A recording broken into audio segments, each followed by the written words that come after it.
Okay,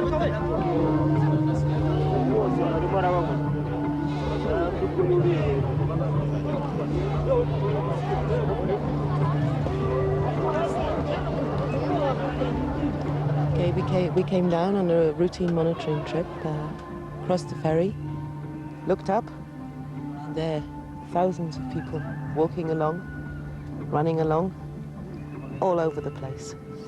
And that was it had happened.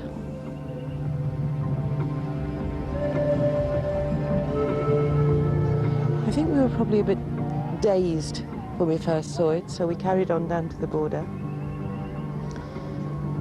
to have a look at the extent of what was happening. In the 10 minutes it took us to get to the border, people had already started arriving. As I say, there was just this mass of people, and then it was a question of making sure, having a look to see what sort of condition people were in, finding out what the Tanzanian authorities intended to do, and then getting back up to Ngara, to a telephone and to a radio for the other agencies as quickly as possible. I think that probably the first feeling was that we'll never cope with this, it's too big. How can you cope with so many people all coming across the border at once? There are so many needs and we were so few.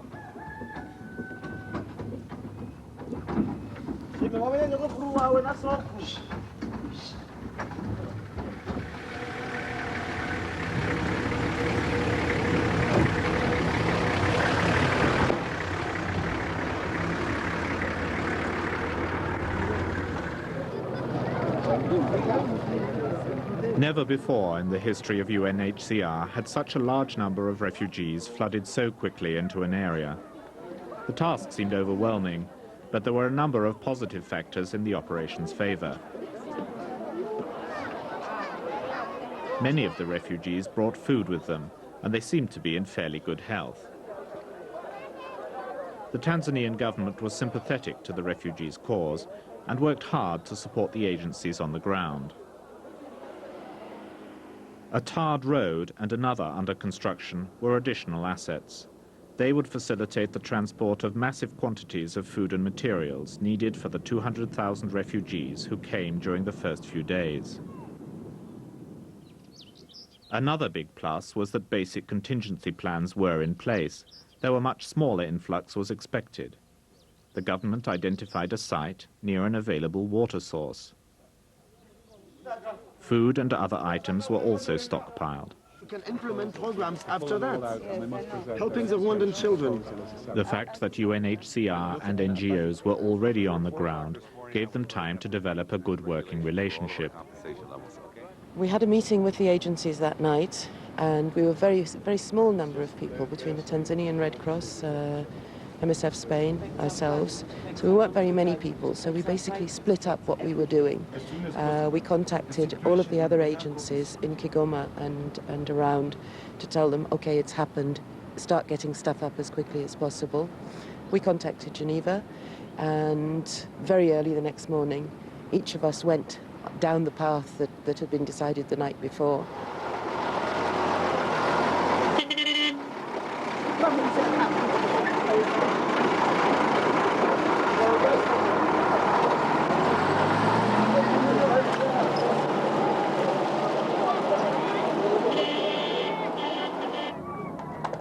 MSF Spain and France were charged with emergency water distribution and health. Water was pumped to a collection point to avoid contamination of the lake. The construction company working on the road was hired to dig defecation fields and ditches as the basis for a sanitation system. The Tanzanian Red Cross set up a health post which was soon surrounded by refugees who placed their shelters nearby. The Red Cross also distributed food on an emergency basis. Refugees volunteered to assist.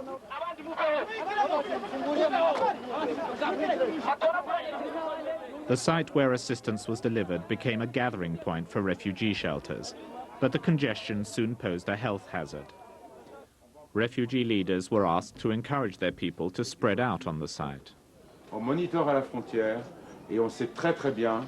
Within 36-48 hours, the leadership was identified because people had come across in whole communes, or they'd been displaced before, so they came with everyone together. So the leadership was identified, and they were able to assist in moving everybody onto the whole of the area to start decongestion.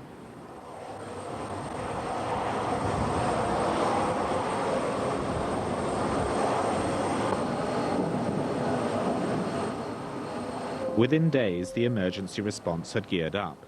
The response of donors was swift and generous. Food, equipment and other materials were shipped in from around the world. Most contributions were channeled through UNHCR to implementing partners on the ground. Logistics experts in Geneva, Nairobi and Tanzania worked together closely to ensure a steady stream of much-needed food and other items.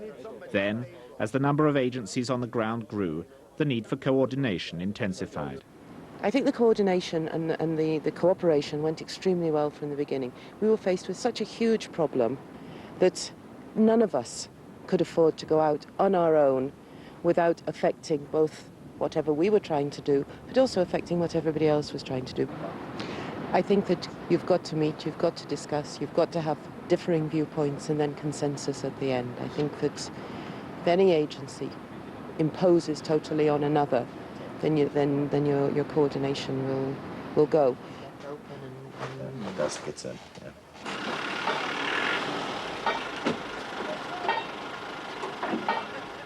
One role of HCR as the lead agency for the operation in Ngara was to facilitate the work of its partners.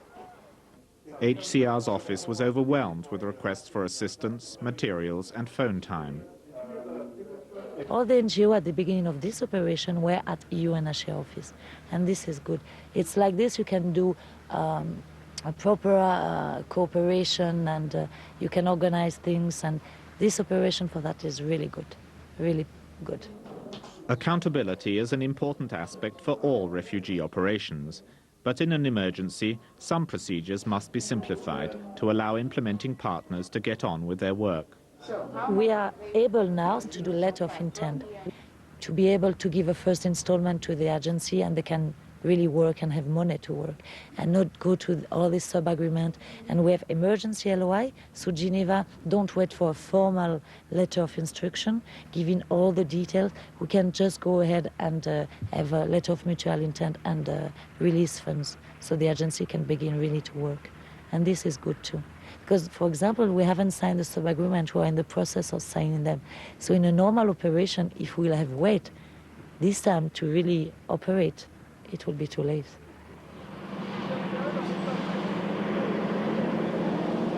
UNHCR also helped transport people and goods. In Ngara, the agency had a fleet of trucks, many of which had delivered assistance in the former Yugoslavia. Logistics officers were charged with making sure that the trucks were used efficiently. Agencies needing transport for new arrivals or materials could draw on the motor pool, helping to prevent duplication of resources. Everybody's got a problem, and logistics, fortunately, is able to solve some of them, not all of them. And I suppose solving problems and getting things to happen and refugees to the right place and people to the right place to help the refugees and food to the refugees, etc., is actually rather nice. HCR staff deployed to emergencies must be creative, flexible and willing to take on tasks as required. Many say they've been stretched beyond their normal abilities. When they arrive, they often are required to establish procedures and systems which may set the tone for the whole life of an operation. I was basically told logistician, which is basically what I am, and we have a problem, get on with it. There's the domestic transport sorted out, there's the trucks sorted out, and there was nothing there. I literally came in and started from day one. Boards that I've got here I simply commandeered and set up the way that I've done it before. Created things like forms and bids for transport and this sort of thing. So it was all done from scratch. It was not really programming is, you know, if you read your job description, it's not at all that. It was pieces of everything that is needed. Go to the camp if it was needed, go for medical evacuation if it was needed, receive the people in the office, send communication things, everything. Emergencies don't stop when the normal workday ends. Team members frequently have to put their personal needs and comforts aside. So I had a house just near the office, and of course I shared this house with all staff members arriving here. First of all, as contingency plan, after that for the emergency. Very, very quickly it appeared that it was quite impossible. We were 15, 20, 25 in this house. I just had my own bed, and that was it, and the rest was shared with the others. It was, yes, quite difficult for your personal life and your private life. You don't have any privacy. Even now, it's quite difficult for that. We had the house of Jacques, so it was a 3-bedroom house, and we were about 10 or 15, up to, I think, 15 the maximum. So mattress everywhere, everybody was sleeping, you know. On mattress, you have to open your suitcase to take your T-shirt, clean T-shirt in the morning, close it to make some space. No water. We have bucket, half of a bucket for the shower in the morning, and we were 12, so you know you don't take your time and just wash like this. And no food. That was the problem. So you came back. We were working since 7 in the morning until 9 p.m. Coming, opening some canned food, and 3 weeks like this. That was the maximum. You don't have 1 minute of privacy. You know, even 1 minute to read or to be on your own. That was the worst. Yeah. But in the same time, the positive things, it's you begin to know each other very well. Chacun a sa personnalité, et je n'ai certainement pas la personnalité la plus facile, surtout quand je suis un peu fatigué. Mais je trouve que les gens sont très très bien ici. Et chacun essaye d'avoir le respect de l'autre. Et je crois que dans une opération comme celle-ci, pour qu'il y ait un esprit de team, il faut que chacun ait le respect de l'autre. Et que chacun, qu'il y ait une entraide aussi entre les individus, et qu'il y ait aussi parfois des coups de gueule. Quand quelque chose ne va pas, ou quand quelque chose n'a pas été fait, etc. Et c'est pour ça que ce qui est important, c'est staff meeting. Je ne dis pas qu'il en faut énormément, mais de temps en temps, il en faut. Ça sert un peu de thérapie de groupe, et je crois que c'est nécessaire lorsque l'on vit intensément dans des endroits comme ceux-ci où on a peu l'occasion, du moins pour le moment en période, je dirais, d'urgence, d'avoir vraiment une vie privée ou d'avoir l'occasion de souffler un moment.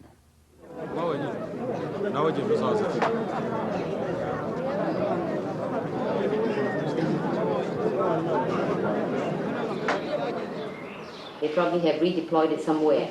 And they're trying to get the factories to produce now very quickly. They say, well, you know, you need African specifications. Now, I have discussed this. An emergency operation can only be successful when there is a coordinated effort at all levels and from all players. Very clear. This is why he couldn't reach the logistic officer, because he was there. Field workers, protection officers, administrators, logistics specialists, fundraisers, and many more people with a wide variety of expertise all have an important contribution to make. Move from Mwanza Airport up to Ngara. So that's one of the things Harry will do immediately, gets there tomorrow. Yeah, but I think because of the short shelf life of these supplementary foods, we have to coordinate.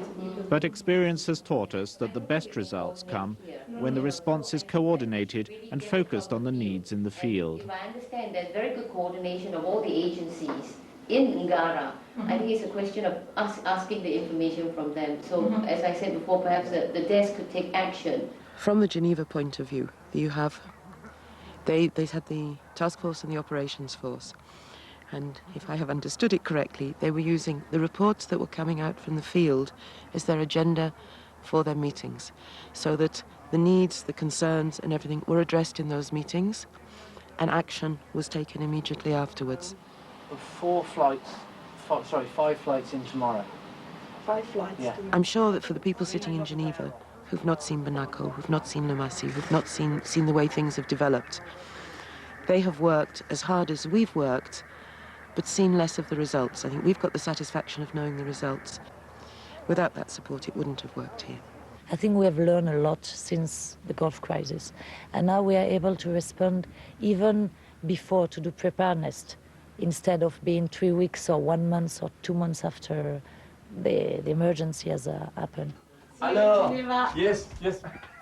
Once the emergency has passed and the operation moves on to the care and maintenance stage, team members are pulled out, in most cases after a period of 3 months. Those leaving often depart with mixed feelings.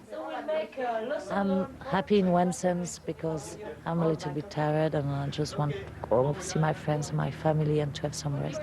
But I'm sad too because it's really like a family, a good team, and there was a good team here, good local staff, very nice to work with. So it's not everyone, but quite a lot of time at the end of a mission you're like this, a feeling of a mix of feeling, sadness and a little bit of happiness to go and rest.